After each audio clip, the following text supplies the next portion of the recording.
Hi guys මම අද ඔයාලට පෙන්වන්න යන්නේ ලංකාවේ පුංචිම ගම්මානය වෙන වල්පලමුල්ල ගම්මානය. මේ ගම තමයි යාළුවනේ මගේ උපන් ගම.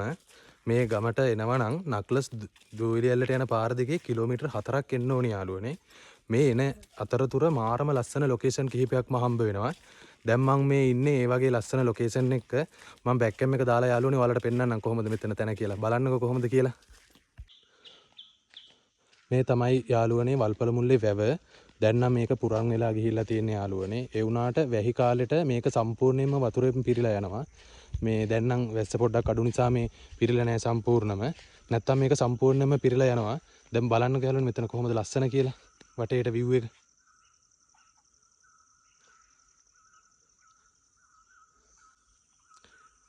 මේ ගම්මානයට ලංකාවේ පුංචිම ගම්මානය කියන්න හේතුව තමයි දැනට අවුරුදු 15කට විතර කලින් මේ ගමේ හිටිය පවුල් 4යි. ඒ පවුල් 4ක කෙනෙක් තමයි යාළුවනේ මමත්. කොහොම හරි දැනට අවුරුදු 15 විතර කලින් මේ ගමට වල්ලලි ආවා. ඊට පස්සේ වල්ලලි මෙහෙ කවදාවත් මැවිල්ලා නැහැ. ඊට පස්සේ මිනිස්සු බය වුණා. බය වුණාට පස්සේ ගමේ පවුල් 4 කට්ටියත් ගෙවල් දොරවල් තැරලා දාලා යන්න ගියා. ඒ වගේම ඉස්සර නම් පවුල් 30ක් විතර වගේ ඉඳලා තියෙනවා. ඒ වුණාට ඒ කට්ටිය මේ ගම ඇතැරලා දාලා යන්න හේතුව තමයි පහසුකම් නොමැතිකම. ඒ හින්දා ගම ඇතැරලා දාලා ගිහිල්ලා ඒ වුණාට ඒ කාලේ ඉඳලා දැනට මේ වෙන තාක්කල්ම අපේ අප්පච්චි කුඹුරු වැඩත් කරගෙන හේන් වගා කටයුතු ටිකක් කරගෙන තාමත් ඉන්නවා. ඒ වුණාට කවුරුත්ම මේ ගමේ දැනට නම් ස්ථිර පදිංචි නැහැ යාළුවනේ. ඒ වුණාට තාමත් පරණ ගෙවල් දෙකක් තියෙනවා. මම අද ඔයාලට පෙන්නන්නම් මේ ගෙවල් දෙකත් කොහොමද තියෙන්නේ කියලා. මම දැන් වල්පලමුල්ල ගමට ඇවිල්ලා ඉන්නේ. වල්පලමුල්ල ගමට එනකොටම පළවෙනියටම හම්බ වෙන්නේ යාළුවනේ අපිට මේ උළුවහවලා තියෙන ගෙදර. අපි ළඟටම ගිහිල්ලා බලමු කොහොමද තැන කියලා.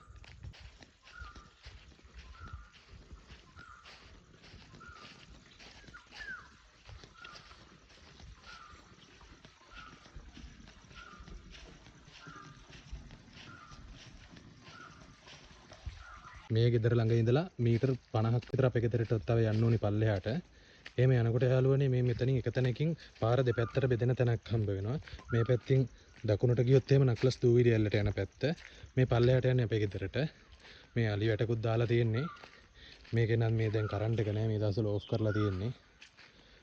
මේ අපේ පරණ කොස් ගහක්. අපි ගිහින් බලමු ඉස්සරහට කොහොමද කියලා. මේ බලන්න කියලානේ පරණ ඒ කාලේ මේ හිටවපු පොල් ගස් මේ සමහර පොල් ගස් වලට අවුරුදු 100කටත් වඩා පරණයි. අපේ මුත්තලා තමයි මේවා හිටවලා තියෙන්නේ. මේ මෙතන යාළුවනේ වැහිලා කැලෙන් වැහිලා තියෙන මේ ටැංකියක්. මේක මම පොඩි කාලෙත් නාලා තියෙනවා මේ ටැංකියෙන්. මේ ගම දැන් මිනිස්සු ගමේ පදිංචි ස්ථිර පදිංචි නැති හින්දා මේක පාවිච්චි කරන්නේ දැන් මේ කැලේටම ගිහිල්ලා තියෙන්නේ. මේ බලන්නකෝ යාළුවනේ හදලා තියෙන විදිය. දැන් මේක වැහිලා ගිහින් තියෙන මේ ටැංකිය ඇතුලේ විශාල ගසුත් පැලවිලා තියෙන්නේ. ඔන්න ගයිස් මම දැන් ඇවිල්ලා ඉන්නේ අපේ මුල් ගෙදර තියෙන තැනට. අපි ගිහින් බලමු කොහොමද කියලා. එතන වැට තියෙනවා හිමීට යන්න ඕනේ. මේ සම්පූර්ණ යාළුවනේ හදලා තියෙන්නේ ඔක්කොම කටු මැටි වලින් හදලා තියෙන්නේ. උඩට නම් ටකරන් වහලා තියෙන්නේ. ගිහින් බලමුකෝ කොහොමද තියෙන්නේ කියලා. මේ බලන්නකෝ යාළුවනේ. මේ මැටි බිත්ති ඔක්කොම මැටි. මෙන්න මේ විදිහට තමයි තියෙන්නේ.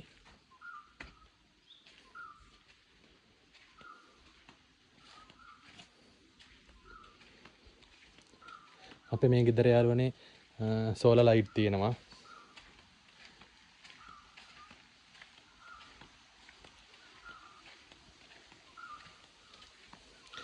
මේ ඔක්කොම කටුමැටි වලින් තමයි යාළුවනේ හදලා තියෙන්නේ. කාමර 3ක් තියෙනවා. අපි ගිහින් බලමු කාමරයක් කොහොමද තියෙන්නේ කියලා.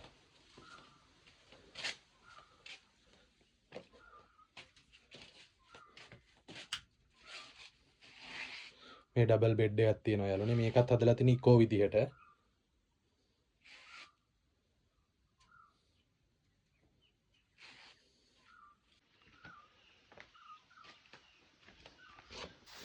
මේ තියෙන්නේ අපි පල්ලෙහා කුඹුරෙන් මේ ගන්න වී මේවා කාබනික විදියට හදලා තියෙන කිසිම තෙල් පොහොරක් නැහැ. මේවා මෙහෙ වගා කරලා අපි මෝලට අරන් යන්න කිලෝමීටර් 4ම කරෙන් තමයි යාළුවනේ අරගෙන යන්න ඕනි. මෙහි මිදුල් අතු ගන්න අපිට ඉදල් නැහැ. අපි ඉදල වෙනුවට මේ බෝලත්ත තමයි පාවිච්චි කරන්නේ. මේ පේනවනේ යාළුවනේ. මේ බෝලත්ත. ඊට පස්සේ මේ තමයි අපි කෑම හදන කුස්සිය. මේ බලන්නකො තියෙන විදිහ.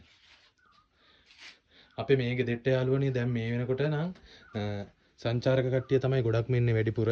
මාසෙට කොහොමත් කණ්ඩායම් 5ක් 6ක් විතර වගේ එනවා.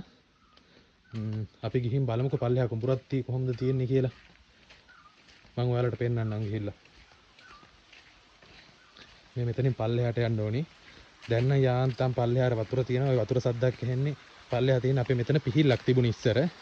තව වැස්සෙන්න පටන් ගත්තාම මෙතන වතුර වැඩි වෙනවා. ඒතකොට අපි ලස්සනට මෙතන පිහිල්ලක් හදනවා. එතකොට නාන්න කරන්න ඔක්කොම කරන්න මේ පිහිල්ලෙන් තමයි යාළුවනේ. මේ බලන්නකෝ දැන් වතුර පොඩ්ඩයි තියෙන්නේ. තාම පිහිල්ල එන්න තරම් මදි. ඔන්න අපි වගා කරන කුඹුරු යාය අපේ. මම ඔයාලට පෙන්නන්නම් ගිහිල්ලා.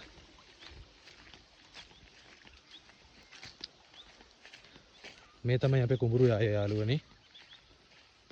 බලන්නකෝ වටේ ලස්සන දියඇලි නක්ලස් දූවිලි ඇල්ල දුම්බරැල්ල ඊට පස්සේ තුන්නිස් කල එහෙම ඔක්කොම යාල් පේනවා යාළුවනේ. අද වැඩේ කියන්නේ මේ මීදුම වගේ පාලා තියෙන්නේ.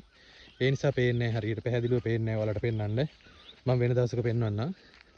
බලන්නකෝ යාළුවනේ කඳු ටික ඒත් පේනවා කොහොමද ලස්සනයිද කියලා කියන්නකෝ. කමෙන්ට් එකක් කට්ටියම දාගෙන යන්න කොහොමද කියලා.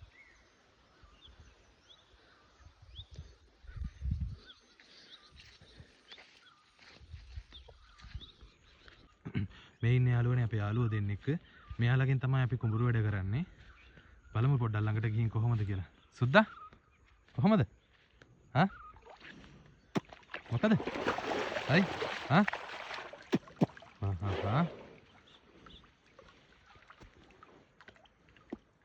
අපේ මේ ගම තියෙන යාළුවනේ මාතලේ රිවෙස්ටර්න් වල.